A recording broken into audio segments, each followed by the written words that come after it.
Dear ones, welcome to my channel. Thank you all so very much for your love and your support. Please do like and subscribe and click that notification button so that you know when I'm uploading a new video. It does help my channel to grow, and it does help me to create even more life-changing and life-affirming content to help you on your mindful healing journey. So in today's session, I would like to focus on the getting to know yourself part of self-love, as we are uncovering the traumas and abuses that have shaped our perspectives, which is how we see and experience the world. And as we peel back those layers of what was learnt behavior as opposed to what is actually part of us and who we truly are, we may find ourselves struggling a little bit to love who we truly are.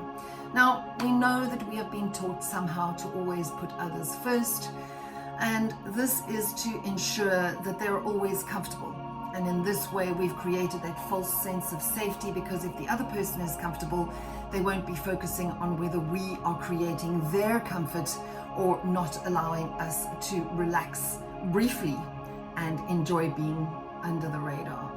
This is really sad if you think about it, because even when we feel briefly safe and relaxed, we know that as soon as we let our guard down, something will trigger the narcissist or the abuser, and we will again find ourselves in fight or flight mode, scrambling to ensure the chaos of a volatile home environment is mitigated somewhat, and that we somehow manage to ensure that today I will not be scathed, I will remain unscathed in this particular situation.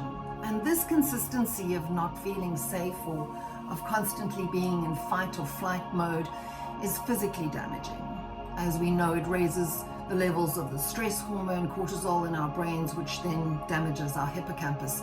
This is our normal, and often when we look back on those years that formed who we are, we realize just how quickly we grew up, how we took responsibility for everyone else's happiness, how much we ignored ourselves and who we are, our worth, our talents, and of course, most of all, dear ones, our dreams.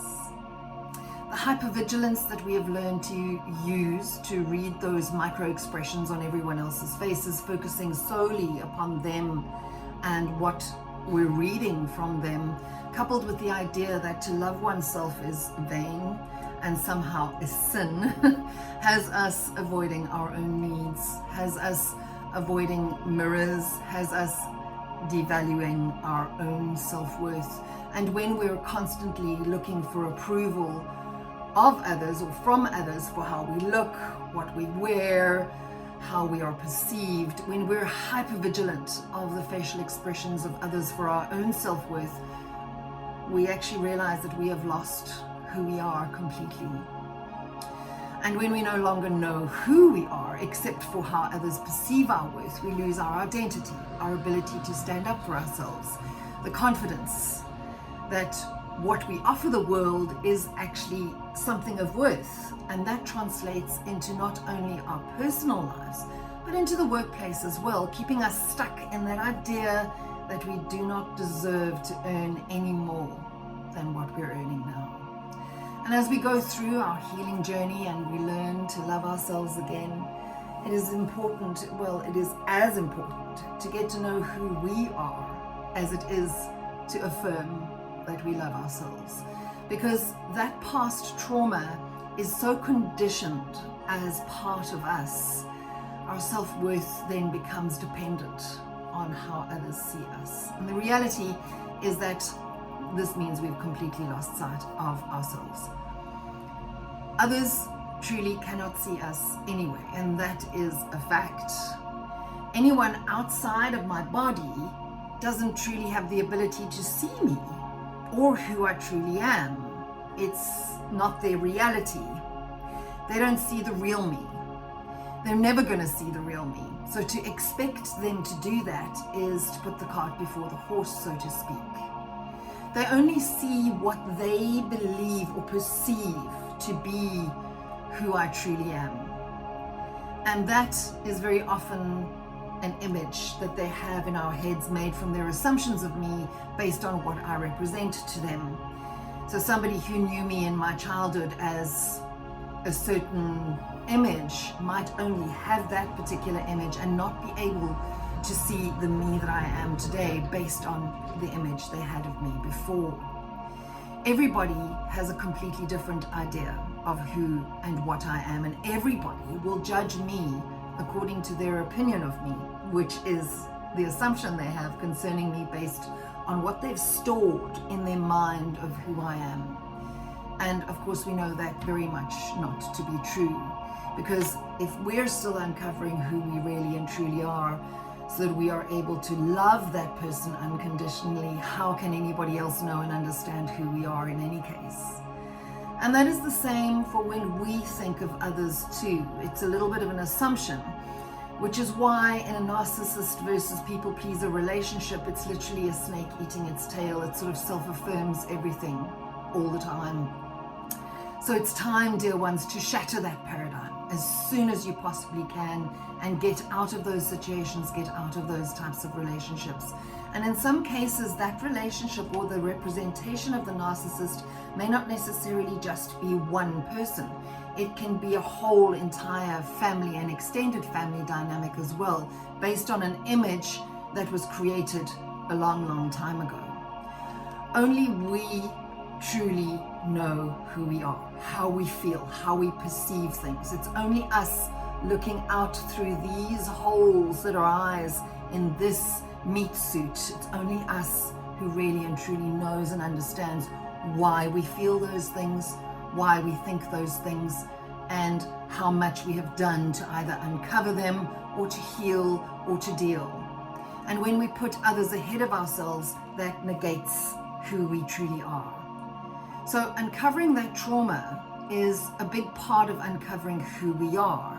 And that allows us to really get to know who we are, understand what triggers us, and whether those triggers really and truly are our own, and whether they are for our own highest and greatest good, or whether they are learned only to make others comfortable. So getting to know ourselves and who we really are can be uncomfortable, because the past conditioning has led us to believe we have no worth and our opinions only matter when they align with our abusers. You may find yourself not knowing what you want in life, or you might realize you actually have been so defeated that you don't feel you deserve to have your own dreams, or that dreaming is useless because you're never going to be able to achieve those dreams anyway. And that is incredibly sad. And so you continue to put your head back in your tortoise shell, to retreat and not rock the boat. Dear ones, love yourself.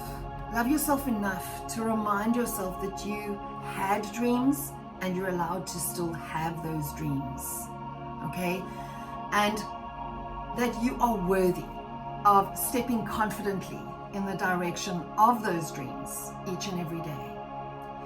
Be prepared for that conditioned self-speak of unworthiness with new thought patterns. Please do look at how to change those. There are 3 videos that I've done previously. One is called Self-Care Exercise, which actually helps you to prepare for that thought pattern that created where you are at the moment with a new thought pattern, and will help you to reprogram those old thought patterns into new ones that are self-affirming. Then the other video is Daily Healing Practice, a practical approach, and it is a practical approach. And then the third one is Change Comes From Within. So commit, excuse me, commit to your healing on a daily basis, and you will unlearn that old conditioning. That does help you not only to get to know yourself, but to love yourself. And when you truly get to know yourself again, you'll find that there's more and more to love.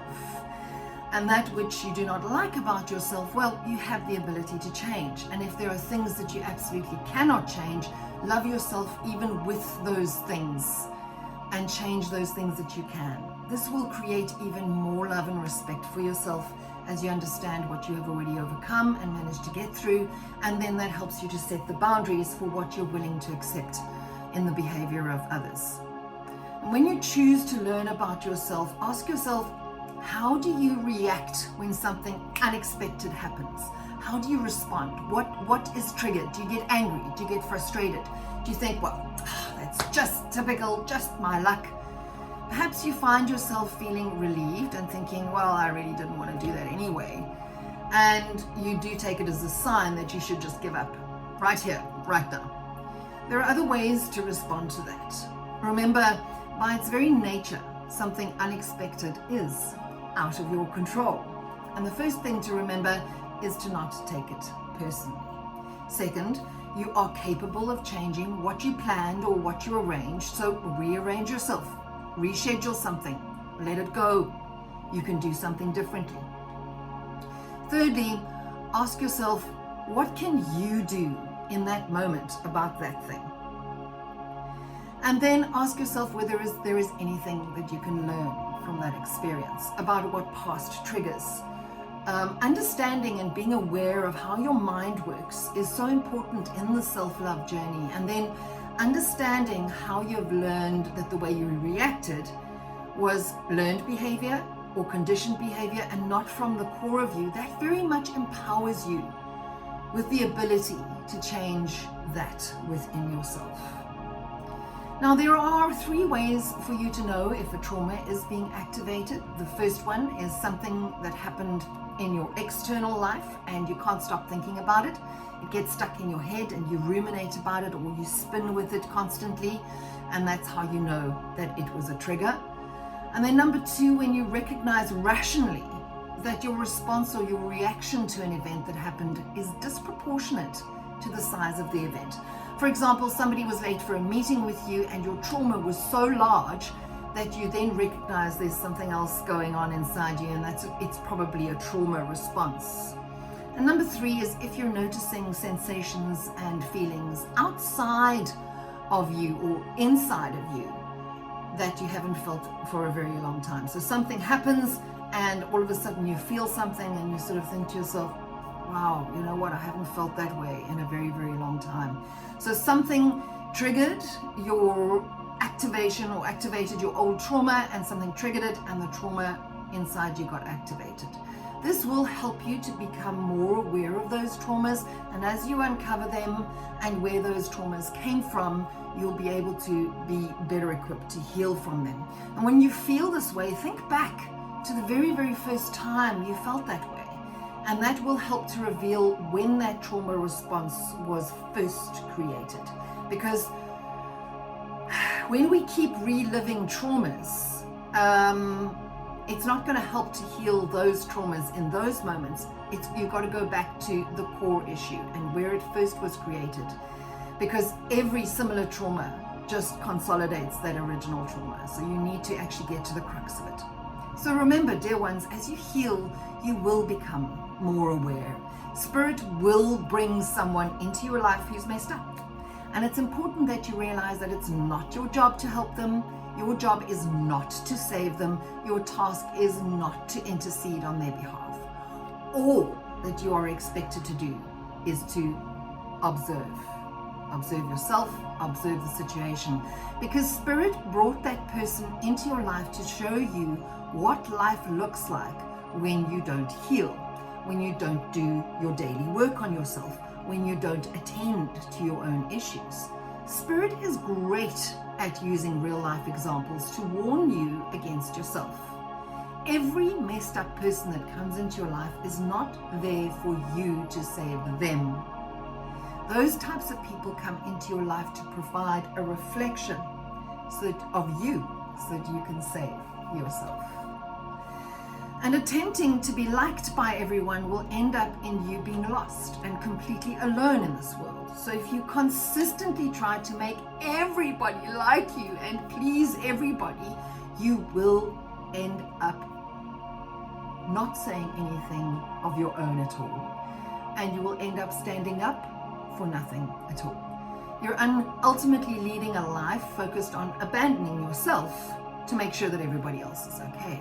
And this is ultimately what the healing journey really is, because what most people need to heal from is chronic people-pleasing, chronic self-organization, chronic making sure I don't show these versions of myself because then these people will like me.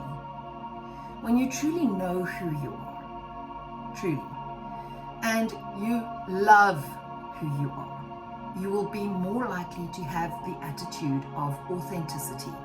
This is who I am. Take me or leave me as I am. And if you don't like it, I'm quite okay with that. I am completely comfortable within myself, and I can deal with you not being comfortable with me because I am comfortable with me. And those who know me as best they can love me too. And those who don't are not worth spending any energy on. So let's look at it from this perspective. If you can understand this, depending on which part of your journey you are at, will depend on the depth of understanding that you have regarding this subject. And the subject is all to do with time. Only the present moment exists, and that's where the power is. There is no such thing as the past, and there is no such thing as the future. The past has already been and gone, and whenever I get any thoughts of the future, it actually tends to become my present moment, right? Because I'm thinking about it right now. And the way that we reference the past is by having a memory. And when we have this memory, we live in this memory through our imagination. Every reference that we have to the past is just a thought. So we often put ourselves in an imaginative state about the future, imagining what we could have, what we would have, what we want to have.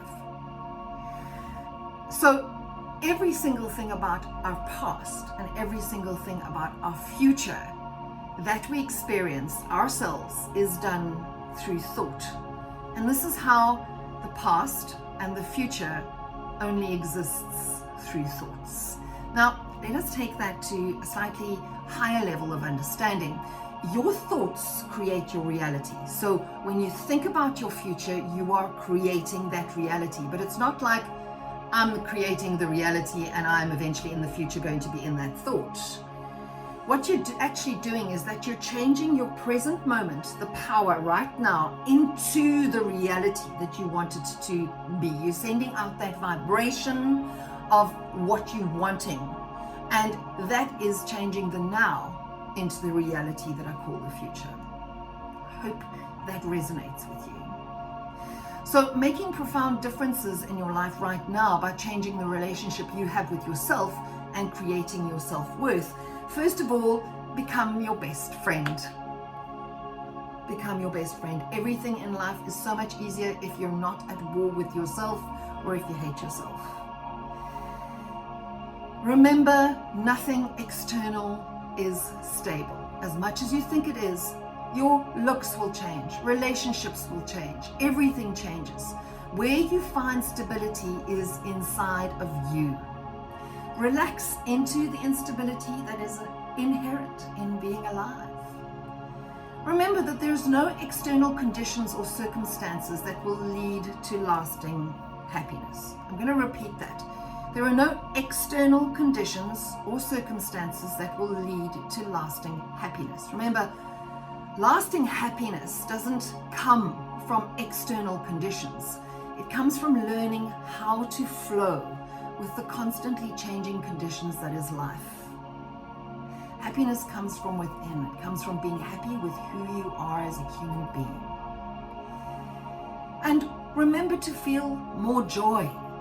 Open yourself up. You have to open up and feel your pain in order to truly feel and experience your joy. No other way actually truly works. You can't bully yourself into change. You can't hate yourself into becoming a better person. It just doesn't work. So create that happiness within yourself. Get to know yourself, get to love yourself, get to respect yourself wholeheartedly, unconditionally. And that happiness, once you change that from within yourself, that happiness will be long-lasting. Dear ones, the only way to truly heal and embrace true joy and lasting happiness is to love yourself without any conditions. Right, let's look at our little sweary affirmations for today. Let's see which one pops out first. Get up, and show the world that you are a fucking legend. Even if it's in your own mind, that's all that counts. Get your shit together and go for a walk. Get some movement going into that body. And remember also to supplement with omega-3. Good supplements. And last of all, breathe in the good shit, breathe out the bullshit. Now, dear ones, let's breathe in all that beautiful golden love light into your body. Allow it, as you hold that breath, to emanate out of you and to fill each and every beautiful, gorgeous cell that is you. And let go all of the negativity. Dear ones, love yourself and be well.